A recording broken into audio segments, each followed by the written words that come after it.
తినేటప్పుడు గాని పడుకునేటప్పుడు గాని ఫోన్లు చూస్తూ టీవీలు చూస్తూ ఉండడం వల్ల ఏకాగ్రత దెబ్బతింటోంది, జ్ఞాపక శక్తి తగ్గుతోంది.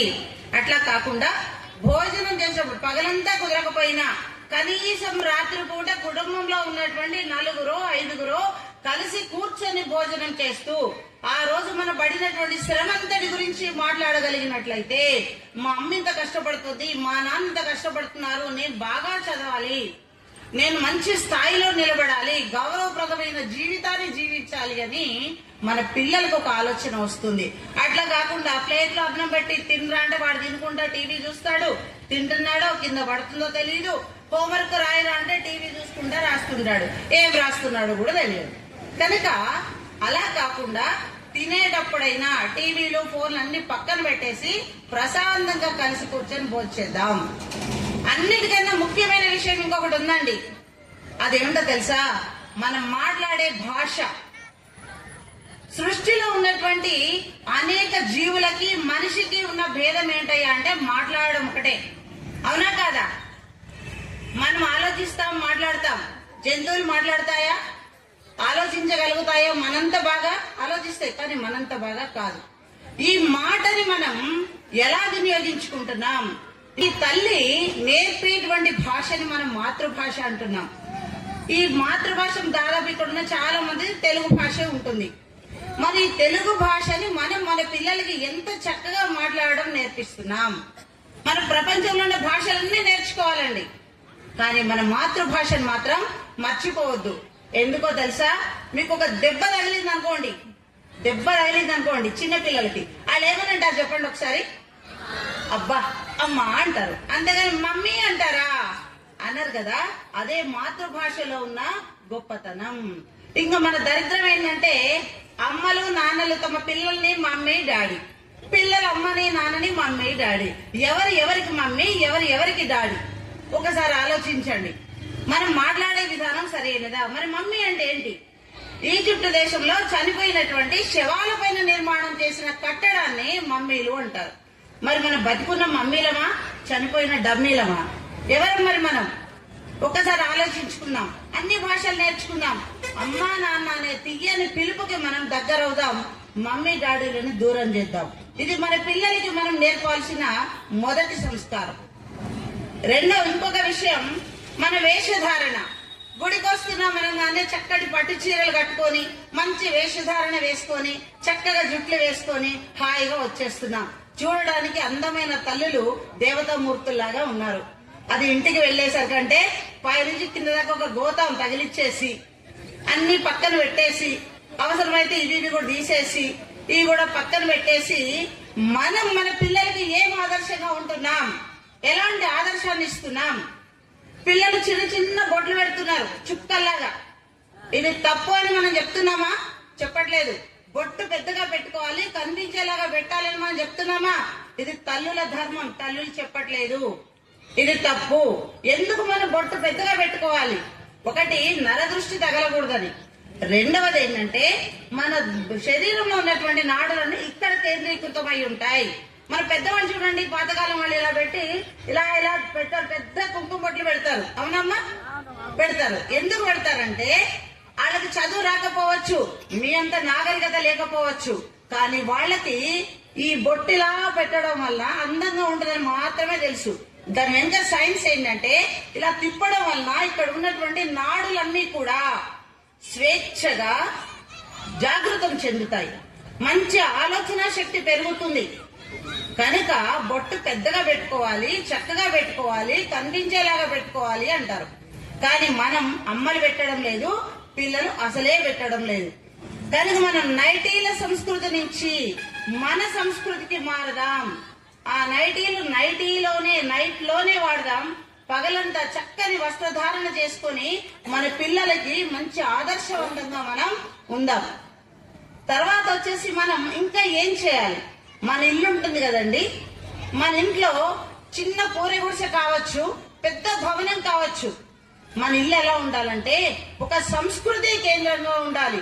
చక్కటి జాతీయ నాయకుల ఫోటోలతో, భగవంతుని యొక్క ఫోటోలతో, ప్రతినిత్యం దీపారాధన చేసి ఉన్నట్లయితే నిద్ర లేవగానే 10 గంటలకు లేచి మమ్మీ అనగానే ఆహా నా బిడ్డ 10ంటికి లేచింది ఇవాళ అని మురిసిపోవడం కాదు.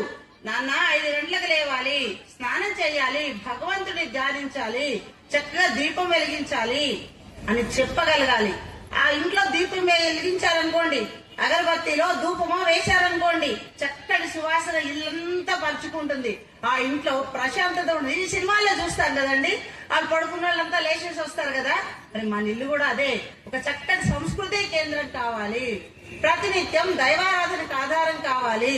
ఈ ఏదైతే మనలో గురూజీ గారు చెప్పినట్టు ఐకమత్యం లేకపోవడం, వేరే మతాల్లో ఖచ్చితంగా చర్చికి వెళ్ళాలి, మసీదుకి వెళ్ళాలి, ఇంకెక్కడికో వెళ్ళాలి, ఎక్కడికి వెళ్ళాలి చెప్తారు. మన ఇంట్లో మన తల్లులు ఎంతమంది అమ్మా కనీసం వారానికి ఒక రోజు గుడికి వెళ్ళాలి, ప్రతిరోజు ఇంట్లో దేవుణ్ణి పూజించాలి ఎంతమంది చెప్తున్నారు? మనకే ఆదివారం 12 దాకా లేబాం, మనమే చెప్తాం ఇంకా. కనుక ఈ ధర్మాన్ని మనం మానేద్దాం. లేటుగా లేసామని చెప్పుకోవడం గొప్పతనం కాదు. తొందరగా లేచాను, నా పిల్లలకి ఒక మంచి అలవాటు నేర్పానని చెప్పుకోవడం తల్లిగా గొప్పతనం. మన అమ్మల్ని ఏమంటారు? హోమ్ మినిస్టర్ అంటారు. ఎందుకంటారు హోమ్ మినిస్టర్ అని? చక్కగా ఇంటిని చక్కదిద్దుతుందని, ఏ డబ్బు ఎక్కడ ఎట్లా ఖర్చు పెట్టాలో తెలియచేస్తుందని, వృధా కాకుండా చూస్తుందని. అందుకే ఆ హోమ్ మినిస్టర్ పదవికి మనం న్యాయం చేయాలంటే మన ధర్మాన్ని మనం కాపాడాలి. మరి ఇంకా తల్లిగా మన కర్తవ్యం ఏంటి? మన పరిసరాలను మనం శుభ్రంగా ఉంచుకోవాలి. మన ఇంట్లో ఉన్నటువంటి చెత్త తీసుకెళ్లి పక్కింట్లో వేయడం కాదు, పక్కింట్లో ఎక్కడ వద్దు, చెత్త కుప్పల్లోనే వేయడం. రెండోది ఏంటంటే అడవులను నరికి వేస్తున్నాం మన అవసరాల కోసం. 2 ప్రధాన విషయాలు ఇక్కడ పర్యావరణంలో. ఒకటి, అడవులను చెట్లను నరికివేయడం వల్ల వర్షాలు పడట్లేదు. వర్షాలు పడకపోవడం వల్ల ఎండ ఎంత ఉంది చూశారు కదా, ఇప్పుడు చల్లబడింది, అమ్మా ఎండ అంటున్నాం. కానీ ఎండ కారణం మనం అడవులను నరికివేయడం, వర్షాలు లేకపోవడం, ఓజోన్ పొర దెబ్బతినడం. కాబట్టి ప్రతి పుట్టిన రోజుకో పెళ్లి రోజుకో ఒక శుభకార్యానికో మన ఇంట్లోనో మన పరిసరాల్లోనో ఒక మొక్కని నాటి దాన్ని పెద్దగా అయ్యేంత వరకు మన దాన్ని దత్తత తీసుకొని పెంచగలగాలి. ఇది మన పిల్లలకి ఒక ఆదర్శంగా మనం చూపించగలగాలి. అర్థమవుతుందండి? ఇంకొక రెండో భూతం ఏంటంటే శుభకార్యాల్లో అశుభకార్యాల్లో చక్కగా ప్లాస్టిక్ ప్లేట్లలో భోజనాలు, ప్లాస్టిక్ కప్పులలో టీలు, ఇవే కదా మనం చూసేది. దీన్ని తీస్తున్నాం, బయట పడేస్తున్నాం, అవి భూమిలో కలవడం లేదు, కావడం. దీనివల్ల ఏమవుతుందంటే వాతావరణం కాలుష్యం అవుతుంది, భూమి కాలుష్యం అవుతుంది, మన తాగే నీరు కలుషితం అవుతుంది. మనం ఫిల్టర్ల వాటర్లు తెచ్చుకొని తాగుతున్నాం. మనమే నీటిని పాడు చేసుకొని ఫిల్టర్ వాటర్ తాగాల్సిన అవసరం ఏముంది? సహజ సిద్ధమైనటువంటి నీటిని తాగాలి అంటే మన చుట్టూ ఉన్న ప్రకృతిని మనం కాపాడుకోగలగాలి. ఇందాక స్వామీజీ చెప్పినట్టు గడప లోపల కులం, గడప దాటితే మనంతా భారతీయులం. గడప లోపలే మన ఏ కులం ఉన్నా, గడప దాటితే మనంతా భారతీయులమే.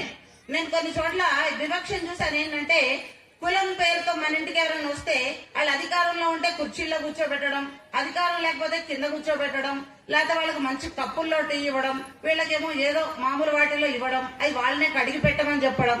ఇది కరెక్ట్ అయిన పద్ధతి కాదు. మన పిల్లలకి మనం ఆదర్శంగా ఉండాలంటే మన ఇంటికి ఎవరు వచ్చినా, ఏ కులమైనా ఏ జాతైనా గౌరవంగా చూడాలి.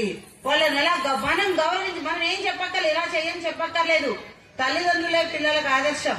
మనం ఏది పాటిస్తే పిల్లలు దాన్ని వింటారు, దాన్ని ఆచరిస్తారు. తల్లులుగా మనం ఈ కర్తవ్యాన్ని నిర్వర్తిద్దాం. మన ఇంట్లో వాడేటువంటి వస్తువులలో మన అమ్మలకి ఎక్కువ తెలుసు కాబట్టి చెప్తున్నా. ఇంట్లో వాడే వస్తువులు వేరే దేశాన్ని అయితే బాగుంటాయి, మన దేశాన్ని అయితే బాగోవు అని ఒక అపోహ. ఎక్కడైనా వాడచ్చు, కానీ మన స్వదేశంలో తయారైన వస్తువులను వాడినట్లయితే మన పరిశ్రమలకి మనం చేయూతనిచ్చిన వాళ్ళం అవుతాం, మన పరిశ్రమని మనం కాపాడిన వాళ్ళం అవుతాం. ఇప్పుడు నేత కార్మికులు ఉన్నారు, ఎంతమంది చేనేత వస్త్రాలు ధరిస్తున్నాం మనం? చాలా తగ్గిపోయింది. ధరలు ఎక్కువనో మన నాణ్యత తగ్గిపోతుందని ఏదో చేస్తున్నాం. దీని వలన చేనేత పరిశ్రమ మూతబడిపోతూ ఉంది. విదేశీ మోజులో మన వస్త్రధారణ పెరుగుతూ ఉంది. కనుక దీన్ని మనం మన భారతదేశంలో తయారయ్యేటువంటి వస్తువులకి ప్రాధాన్యతనిచ్చేటువంటి ప్రయత్నం చేద్దాం. చివరిగా ఒక విషయం ఏంటంటే, మనకి బండ్లు ఉండొచ్చు, కార్లు ఉండొచ్చు, మన కొడుకులు కూడా ఉండుంటారు బానే. ఈ 8 ఏళ్ల కొడుకో 9 ఏళ్ల కొడుకో బండి ఇచ్చేసి అరే తిరుగుపోరా అంటే వాడికి ఖుషి, బండి ఎక్కాలని సంతోషం వాడికి, వాడు వెనక కూర్చోవాలనే సంతోషం అమ్మకి. ఆ బండెక్కి తిరుగుతూ ఉన్నారు. లైసెన్స్ లేకుండా బండ్లెక్కి తిరగడం వలన పిల్లలు ప్రమాదాలకు గురవుతున్నారు. వాళ్ళు చేసే యాక్సిడెంట్స్ వలన అనేక కుటుంబాలు నాశనం అయిపోతూ ఉన్నాయి. కనుక మన ధర్మం ఏంటి అంటే పిల్లలకి లైసెన్స్ ఉంటేనే బండి ఇవ్వాలి, లైసెన్స్ లేకుండా బండి ఇవ్వకూడదు. మనం బాధ్యతలు కావాలనుకోవాలి, హక్కులే కాదు బాధ్యతలు కూడా ఉంటాయి. రెండో వైపున హక్కులు ఎలా కావాలనుకున్నామో బాధ్యతలను కూడా అలాగే నెరవేర్చాలని చెప్పేసానని నేను కోరుకుంటూ ఉన్నాను. మనందరం కలిసి ఐకమత్యంతో ఉండి హిందూ ధర్మాన్ని కాపాడదాం. ముందుగా మన కుటుంబాన్ని మనం కాపాడుకుందాం, మన కుటుంబాన్ని మనం కాపాడుకుంటూ ధర్మాన్ని కాపాడాలని చెప్పేసి